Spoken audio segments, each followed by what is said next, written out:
Hello my dear student, कैसे हैं आप सब। उम्मीद करता हूँ कि बहुत अच्छे होंगे। मैं आप सभी लोगों का आपके अपने YouTube channel study as per बहुत बहुत स्वागत करता हूँ।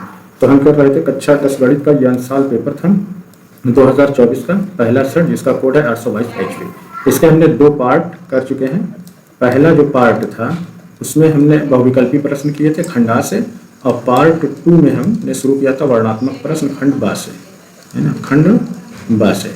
दूसरे पार्ट में हमने प्रश्न नंबर 21 और 22 को किया था। ठीक है, आज हम यही खंड बा का प्रश्न नंबर 23 से शुरू करेंगे। तो आप एग्जाम से पहले जितनी भी बेहतर तैयारी कर सकते हैं कर लीजिए, है ना। अंशसाल लगाना शुरू करिए। अगर आपने अंशसाल को पूरा लगा दिया तो मेरा आपसे वादा है कि आप एग्जाम में बहुत अच्छा नंबर ज़रूर लेकर के आएंगे मैथ में।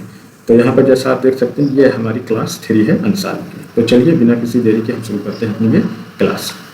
तो देखिए ये हमारा खंड बा वर्णनात्मक प्रश्न, और इसका ये प्रश्न नंबर 23 है। कौन सा है? प्रश्न नंबर 23। इसमें देखो कहा गया कि दो वर्गों के क्षेत्रफल का योग कितना है? 157 मीटर स्क्वायर। यदि इनके परिमापों का योगफल 68 मीटर हो तो दोनों वर्गों की भुजाएं ज्ञात कीजिए। तो देखिए यहाँ पर दो वर्ग हमने बनाया है, एक ये है और ये है। इसकी भुजा हम मान लेते हैं x और इस वर्ग की भुजा है y। तो आपको पता है कि देखिए वर्ग का क्षेत्रफल क्या होता है? भुजा का वर्ग। वर्ग का क्षेत्रफल जब हम निकालेंगे तो क्या होता है? भुजा का वर्ग। तो एक वर्ग की भुजा हमने x मानी है तो ये हो जाएगा x स्क्वायर, और दूसरे की भुजा हमने y माना है तो ये क्या हो जाएगा? y square. और दोनों का क्षेत्रफल यानी कि दोनों वर्गों के क्षेत्रफल का योगफल, दो वर्गों के क्षेत्रफलों का योगफल यहाँ पर दिया है 157। तो यहाँ पे ये हो जाएगा कि पहले वर्ग का क्षेत्रफल x स्क्वायर प्लस दूसरे वर्ग का क्षेत्रफल क्या होगा? y स्क्वायर, और दोनों का योगफल आ रहा है कितना? 157। ये बन जाता है हमारा समीकरण 1। ठीक है, अब उसके बाद क्या है कि यदि इनके परिमापों का योगफल, तो वर्ग का परिमाप कैसे निकालते हैं? 4 गुणे भुजा, ऐसे निकालते हैं, है ना। तो अगर हम पहले वर्ग की बात करें जिसकी भुजा x है तो ये कितनी हो जाएगी? 4x, और दूसरे वर्ग की बात करें जिसकी भुजा y है तो ये हो जाएगा 4y, और दोनों का योगफल कितना है? 68। तो इस तरीके से हम यहाँ पे मिलेगा कि 4x plus 4y is equal to कितना आ जाएगा? 68। अब यहाँ पे देखिए यहाँ 4 और यहाँ पे 4, तो 4 हम यहाँ से कॉमन ले लेते हैं तो ये हमारा मिल जाएगा कि x plus Y is equal to कितना आ जाएगा? 68। अब अगर हम x प्लस वाई बराबर निकालेंगे तो यहाँ पे देखो 68 है, बराबर के बाद यहाँ 4 का गुणा इधर ला के हम 4 से क्या कर देंगे? भाग दे देंगे। तो भाग दे दीजिए आप, तो कितनी मात्रा जाएगा? 4 एकन्नम 4, और 6 में से 4 निकालेंगे कितना बचेगा? 2, 8 उतारिए 28, तो 4 सत्ते कितना हो जाएगा? 28। इस तरीके से हमारा ये दूसरा समीकरण बन जाता है कि x प्लस वाई बराबर कितना आ जाता है? 17। ये हो गया। तो यहाँ पर हम क्या करते हैं कि ये समीकरण 2 से x का मान निकाल लेते हैं। तो यहाँ पर देखो x प्लस वाई बराबर 17 है, तो x बराबर कितना हो जाएगा? ये प्लस का y है, जब हम इसको इधर लेके जाएंगे तो माइनस हो जाएगा, तो ये हो जाएगा कि 17 माइनस वाई। अब ये हमारा बन जाता है समीकरण 3। यहाँ पर हम एक लाइन लिखा कि x का मान समीकरण 1 में रखने पर ये जो समीकरण 3 हमारा आया है कि x बराबर 17 माइनस वाई, इसको हम रख देते हैं कहाँ पर? समीकरण 1 में। समीकरण 1 है हमारा कि x square plus Y square बराबर कितना है? 157 के। तो x की वैल्यू कितनी आई? 17 माइनस वाई, है ना। तो इस x की जगह हम रख देते हैं कि 17 माइनस वाई, और इसका ये क्या हो जाएगा? स्क्वायर प्लस ये y का स्क्वायर बराबर कितने के? 157 के। अब यहाँ पे देखो x माइनस 17 माइनस वाई का होल स्क्वायर, ये हम तोड़ लेंगे किस पे? हमारा फार्मूला होता है a माइनस बी का होल स्क्वायर। देखिए फार्मूला ये होता है कि a माइनस बी का होल स्क्वायर क्या होता है कि a square minus 2ab plus B square, ये फार्मूला होता है। अब यहाँ देखो a है और यहाँ पे क्या है? 17, यहाँ पे b है और यहाँ क्या है? y, यानी कि a स्क्वायर है, तो यहाँ पर हम लिख देंगे कि ये हो जाएगा हमारा 17 का स्क्वायर माइनस, उसके बाद क्या है? 2ab, तो 2 इंटू a की जगह पे क्या रखेंगे आप? 17, और b की जगह पे रख देंगे y, फिर प्लस b का स्क्वायर है तो यहाँ पे हो गया b का स्क्वायर यानी y का स्क्वायर। ये हमारा सारा किसमें है? ब्रैकेट में है, प्लस यहाँ पे क्या है? y square. अब इसको हम आगे सॉल्व कर लेते हैं। देखिए 17 का स्क्वायर कैसे निकालेंगे? या तो आप 17 गुणे 17 कर दीजिए, या अगर आपको ट्रिक मालूम है तो ये ट्रिक से निकाल लो। देखिए अब 17 में इकाई का अंक 7, दहाई का अंक कितना 1, तो इकाई का अंक 7, 7 का वर्ग कितना हो जाएगा 49, ये कर लिया। उसके बाद दहाई का अंक 1 का वर्ग कितना आएगा 1।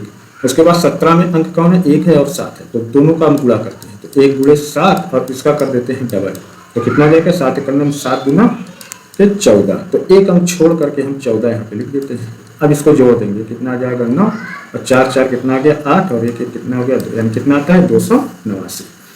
तो यहाँ पे देखो कितना है 17 का वर्ग है, ये हो जाएगा कि 289 माइनस, अब यहाँ 17 गुना कितना होता है 34 वाई हो गया, ठीक है, प्लस ये क्या है वाई का स्क्वायर और प्लस ये वाई का स्क्वायर, तो ये हो गया बराबर 157 के। अब Y square plus Y square कितना हो जाएगा, ये हो गया 2y स्क्वायर माइनस ये कितना है 34y, ठीक है, और यहाँ पे क्या है कि प्लस 289 है। अब ये प्लस 157 इधर लाएंगे तो हो जाएगा माइनस 157 बराबर किसके 0 के, ठीक है। अब देखिए आगे एक स्टेप करते हैं कि 2y स्क्वायर माइनस कितना हो गया ये 34y, अब 289 ये प्लस में और माइनस में, तो हम इसको घटा देते हैं ना, 289 में से 157 हम निकाल देंगे, तो यहाँ पे हम घटाते हैं कि 9 में से 7 है ना, वैल्यू किस में आएगी हमारी प्लस में, क्योंकि प्लस वाली ज़्यादा है, तो 9 में से हम 7 निकालेंगे कितना बचेगा 2, और यहाँ बच्चा हमारा 8 में से हम 5 निकाल देंगे तो कितना बचेगा 3, और यहाँ पे है 2 में से 1 निकालो कितना आएगा, यानी कितना आता है प्लस का 132। अब यहाँ 2 हमारा कॉमन हो जाएगा, 2 यहाँ से निकालेंगे और 34 में से 2 निकालेंगे तो कितना बचेगा यहाँ पे 17 है ना, 17 बार जाएगा, यहाँ हमने काटा तो 2 6 12 2 6 12 यानी कितना आता है 66, तो 2 हमने कॉमन लिया तो बचा क्या हमारे पास वाई स्क्वायर माइनस कितना है 17y है और प्लस 66 बराबर ये किसके हैं 0 के, है ना, यहाँ पर किसके हैं 0 के। तो अब यहाँ पे हम निकालेंगे, देखो वाई स्क्वायर माइनस कितना है 17y प्लस कितना है 66, ठीक है, बराबर कितने को हो जाएगा 2 से आप 0 में भाग देंगे तो कितना आएगा वैल्यू 0 आएगी। तो इस तरीके से हमें देखो ये द्विघात समीकरण मिला। यहाँ पे देखो अब यहाँ पे वाई स्क्वायर का गुणा कितना 1 और 5 टाइम कर कितनी 66, तो जब हम 66 गुणे 1 करेंगे तो कितना आएगा 66 आएगा, और वाई का गुणा कितना है -17 है। तो इस तरीके से हमें 2 संख्याओं का पता कर लेना है कि जिनका गुणा करने पर 66 आए, फिर उन्हीं संख्या को जोड़ें तो कितना आना चाहिए -17 आना चाहिए। तो हमें 2 संख्या इस तरीके से मिल जाती है कि 11 गुणे -6 करेंगे तो कितना आ जाएगा 66, 11 छक्का 66 माइनस माइनस प्लस, और -11 में हम -6 जोड़ेंगे तो कितना आएगा -17 बन गया। इस तरीके से हमें 2 संख्या मिलती है, एक ऋण 11 और दूसरी कौन है ऋण 6 है। तो हमारा ये जो समीकरण है क्या है, ये Y square minus 17y plus क्या है 66 बराबर किसके हैं 0 के। तो हम यहाँ पे ये तोड़ते हैं तो वाई स्क्वायर माइनस, अब 17y को हम ब्रेक कर लेंगे किसमें माइनस का 11y और माइनस का 6y प्लस 66 बराबर किसके 0। अब यहाँ से देखो हम y इधर से y इधर से y हम कॉमन ले लेते हैं, तो यहाँ पे बचेगा देखो y और माइनस इधर कितना बच जाएगा 11, यहाँ से हम देखो 6 माइनस का 6 कॉमन ले लेंगे तो यहाँ पे बच्चा y और माइनस, और यहाँ 6 से जब हम काटेंगे तो 6 का 6 कितना बचेगा 11, इस तरीके से मिल रहा है। तो अब अगर हम यहाँ से देखो y माइनस 11 तो y माइनस 11 ये ले लेते हैं, तो दूसरा हमें मिल जाता है कि यहाँ पे y और यहाँ कितना है -6, y -6 मिलेगा बराबर किसके है 0 के। अब इसको हम देखो 0 से दोनों का कंपेयर कराते हैं, ठीक है, तो देखो y -11 बराबर कितना है 0, तो y बराबर कितना आ जाएगा -11 इधर जाएगा तो +11, तो y की एक वैल्यू कितनी आ रही है 11 आ रही है। दूसरा है हमें y -6 बराबर किसके हैं 0 के, तो y बराबर कितना आ जाएगा -6 इधर जाएगा तो +6 y बराबर 6। इस तरीके से हमें 2 वैल्यू मिल रही है। अब हम कोई सी वैल्यू चाहे y बराबर कितना है 11 या y बराबर कितना है 6 कुछ भी हम लेकर के x की वैल्यू को निकाल लेंगे। तो x की वैल्यू को निकालने के लिए हम क्या करेंगे, तो यहाँ पे देखो समीकरण 3 ये जो है था हमारा, है ना, कि x बराबर कितना है 17 - y, इसमें हम क्या कर देंगे रख देंगे y का मान। तो आगे हम क्या करेंगे कि y बराबर 6 है ना, समीकरण 3 में रखने पर, तो समीकरण 3 क्या था कि x बराबर 17 - y, तो x बराबर क्या हो गया ये 17 माइनस y बराबर हमने कितना रखा है 6, ठीक। तो इस तरीके से x बराबर कितना आ जाएगा 17 में से 6 निकाला कितना बचा 11। तो आप ये यहाँ पर देख सकते हैं कि अगर हम यहाँ पर y बराबर 11 रख दें तो x बराबर कितना आ जाएगा 6, यानी कि दोनों भुजाएं जो हमें मिलेगी, है ना, दोनों वर्गों की भुजा जो हमें ज्ञात करनी थी, तो एक की तो 11 होगी और दूसरे की 6 होगी, यही होगा और यही हमारे क्वेश्चन का फाइनल आंसर हो जाएगा। तो देखो बच्चों, प्रश्न नंबर 23 का ये अथवा वाला है। इसमें कहा क्या गया है कि एक नाव की गति शांत जल में कितनी है, 18 किलोमीटर प्रति घंटा है। वह 24 किलोमीटर धारा के विरुद्ध जाने में और 24 किलोमीटर धारा की दिशा में आने में 1 घंटा का अधिक का समय लिखती है, तो धारा की चाल ज्ञात कीजिए। तो यहाँ पर हम सबसे पहले क्या करते हैं कि मान लेते हैं कि माना धारा की चाल कितनी है, x किलोमीटर प्रति घंटा है, ये हमने मान लिया। अब उसके बाद हम क्या करेंगे कि धारा के विपरीत दिशा में नाव की चाल निकालेंगे। तो धारा के विपरीत दिशा में कैसे निकालेंगे, जैसे मान लीजिए कि धारा इधर की है ना, और नाव इधर की चल रही है, तब चाल क्या हो जाएगी। तब यहाँ पे देखो, हमने धारा की चाल कितनी माना x और नाव की चाल कितनी 18 किलोमीटर प्रति घंटा है। तो जब दोनों विपरीत में है तो 18 में से क्या करेंगे, हम इस धारा की चाल को घटा देंगे, क्योंकि दोनों क्या है विपरीत में, नाव इधर जा रही तो धारा क्या कर रही है, उसका विरोध कर रही है। तो धारा के विपरीत दिशा में जो नाव की चाल आएगी वो क्या आ जाएगी, 18 माइनस x, ये आएगी माइनस x किलोमीटर प्रति घंटा, ये आ जाएगी। और वहीं पे जब हम धारा की दिशा में नाव की चाल, जैसे कि धारा की दिशा इधर है और नाव भी इधर जा रही है, या धारा की दिशा इधर की है तो नाव भी इधर आ रही है, तो क्या हो जाएगी, ये दोनों प्लस हो जाएगी। तो धारा की दिशा में नाव की जो चाल आएगी वो कितनी आ जाएगी, 18 प्लस x किलोमीटर प्रति घंटा, है ना, ये आ जाएगी। ठीक है, अब आगे हम क्या करते हैं कि धारा की विपरीत दिशा में तय की गई दूरी द्वारा लिया गया समय, तो समय बराबर क्या होता है कि दूरी बटा 4। अब यहाँ पर दूरी कितनी है, दूरी कुल 24 है, चाहे वो धारा की दिशा में हो और चाहे फिर वो धारा के विपरीत दिशा में हो। तो धारा की दिशा में, धारा के विपरीत दिशा में क्या हो जाएगा, दूरी कितनी है 24 और चाल, है ना, चाल उसकी कितनी है धारा के विपरीत दिशा में 18 माइनस एक्स, तो ये हो जाएगा 18 माइनस एक्स, ये आ गई समय। अब दूसरी चीज, अब धारा की दिशा में है तो दूरी बटा समय यहाँ भी लगेगा, दूरी बटा 4, समय हमें निकालना है तो दूरी कितनी है 24 और धारा की दिशा में कितनी है 18 प्लस x है। तो प्रश्नानुसार ये हमें कहा गया है कि 24 किलोमीटर धारा के विरुद्ध और धारा की दिशा में जाने पे क्या करती है, 1 घंटे का अधिक समय लेती है, यानी दोनों का अंतर कितना आ रहा है, 1 घंटे का आ रहा है।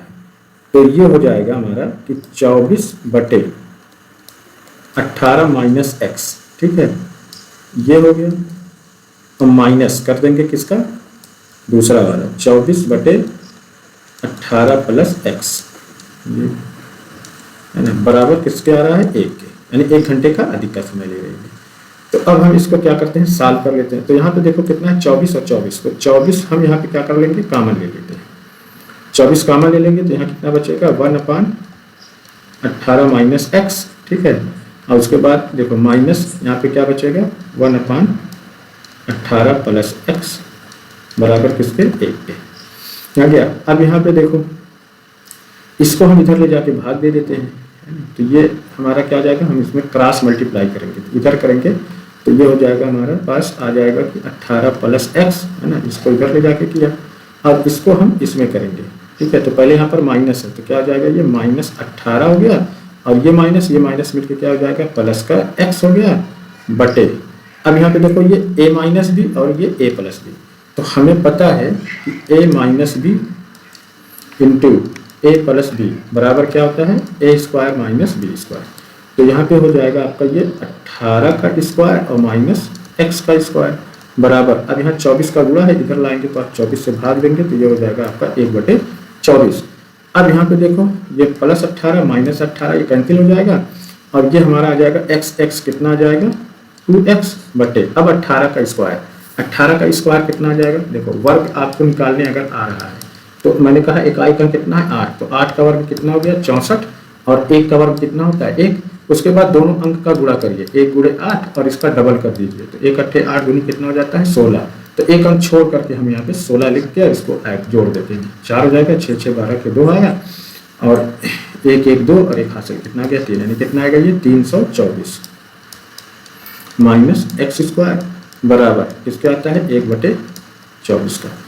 आगे हमें क्या करना है, हम आगे फिर हम क्रॉस मल्टीप्लाई करेंगे, तो 24 दूना कितना हो जाएगा 48। तो इस 24 का ले जाकर के हम यहाँ करते हैं, तो 24 दूना कितना हो जाता है ये 48x बराबर, और इसका हम इधर कर देते हैं तो कितना हो जाएगा ये 324 माइनस एक्स स्क्वायर, है ना। तो हम इसको देखो इधर लेके आए चाहे इसको इधर लेके आए, है ना। तो इसी को हम इधर लाते हैं, तो माइनस एक्स स्क्वायर है तो क्या हो जाएगा प्लस का एक्स स्क्वायर, और यहाँ पे कितना है प्लस 48x है, और ये प्लस का 324 से इधर आएगा तो माइनस का 324 बराबर किसके 0 के। अब हमें मिल जाता है क्या चीज़, एक द्विघात समीकरण मिल जाता है। तो इस द्विघात समीकरण को हम द्विघात समीकरण की तरह हल कर लेंगे। तो यहाँ पर हम देखते हैं, देखिए हमारा ये कांस्टेंट टर्म कितना है 324 है ना। ये जो अचर पद आया कितना है माइनस का 324, और एक्स स्क्वायर का गुणांक कितना है 1। तो जब हम इसका दोनों का गुणा करेंगे तो 3 माइनस 324 का जब हम 1 में गुणा करेंगे तो क्या मिलेगा माइनस 324, और x का गुणांक कितना है 48। तो इस तरीके से हमें दो संख्या पता करना है कि उसका गुणा करने पे कितना आना चाहिए माइनस 324, और उन्हीं को जोड़ने पर कितना आना चाहिए प्लस का 48। तो हमें देखो ये दो संख्या कौन सी मिल सकती है, एक होगी देखिए 54 गुणे हम -6 करेंगे तो कितना मिलेगा माइनस का 324 मिलेगा, और इस 54 में जब हम -6 को हम जब जोड़ेंगे तो कितना आएगा प्लस का 48 आएगा। तो यहाँ पे हम लिख लेते हैं कि एक्स स्क्वायर है ना, तो प्लस कितना हो जाएगा ये 54x और माइनस 6x, 54 में से 6x निकालेंगे 48 हम मिलेगा, माइनस कितना आ जाएगा 324 बराबर किसके 0 के।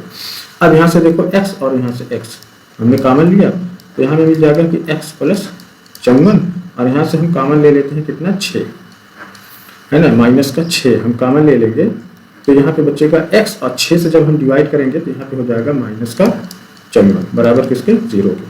तो x प्लस 54 ये आ गया है ना, दोनों में से कितना माइनस है,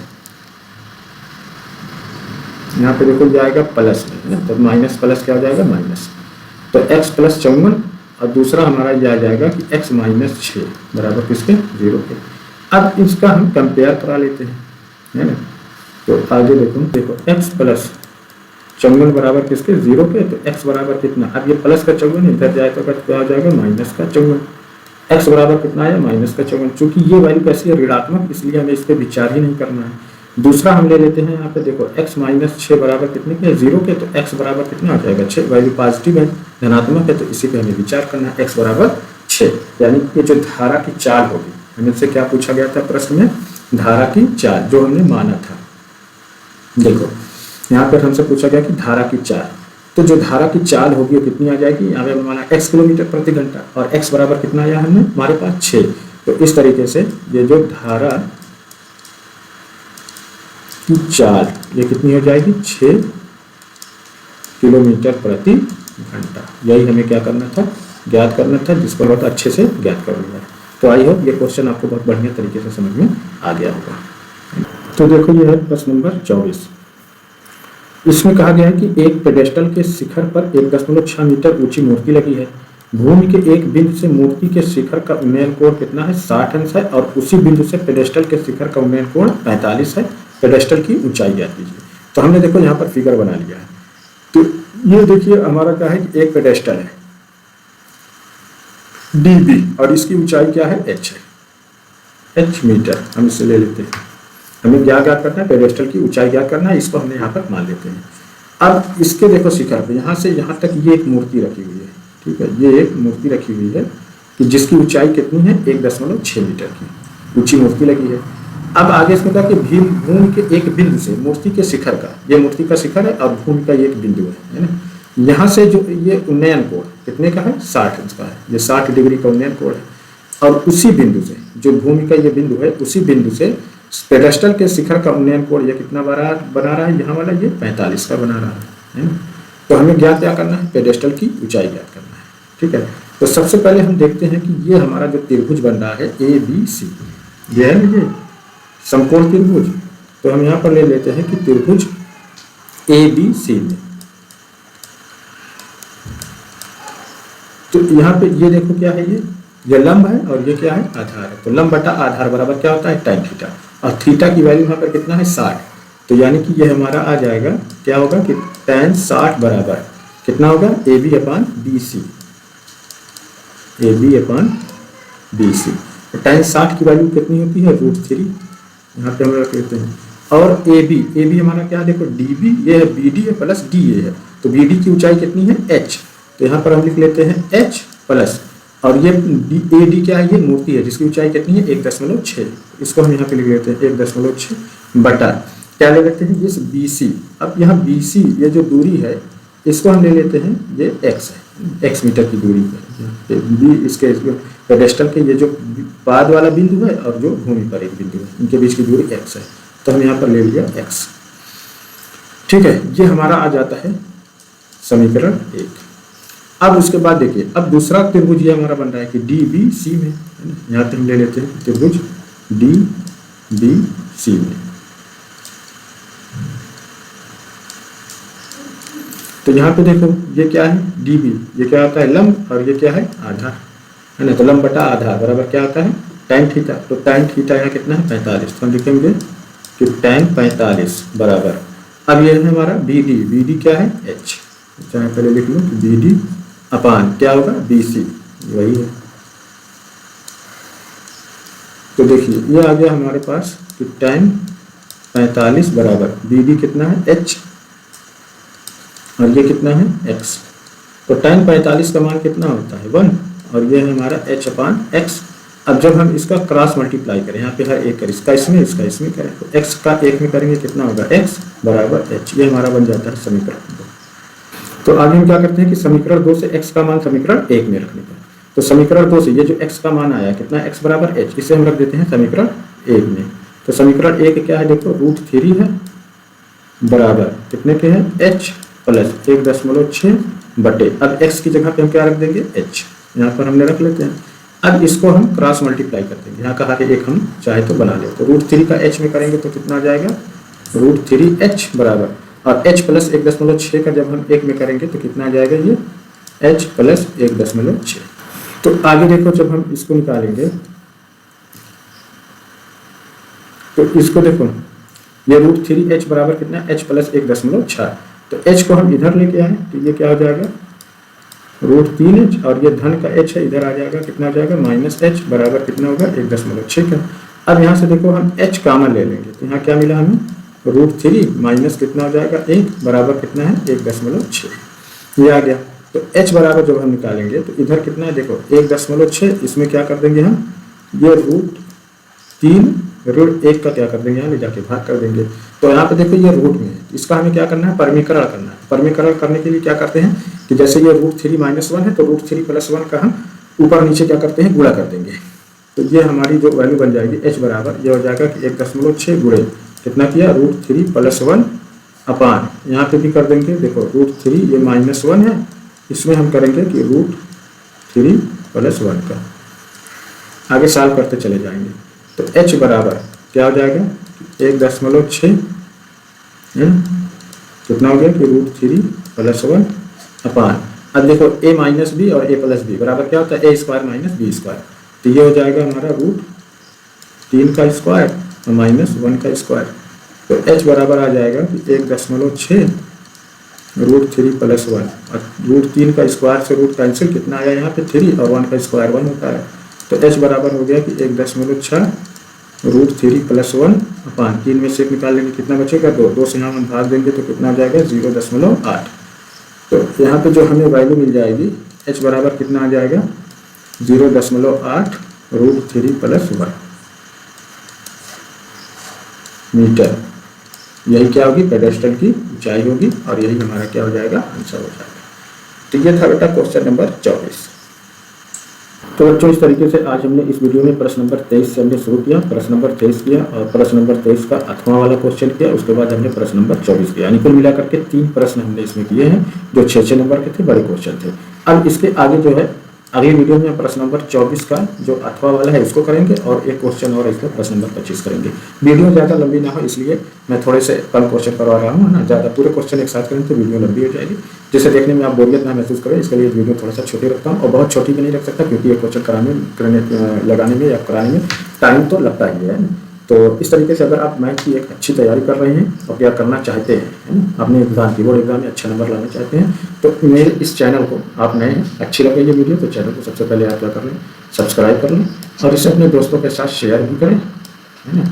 शेयर करते रहें, वीडियो अच्छी लगे तो उसको लाइक करें, कमेंट करें, प्यारा सा अच्छा सा कमेंट भी कर दिया करें। मिलते हैं हम नेक्स्ट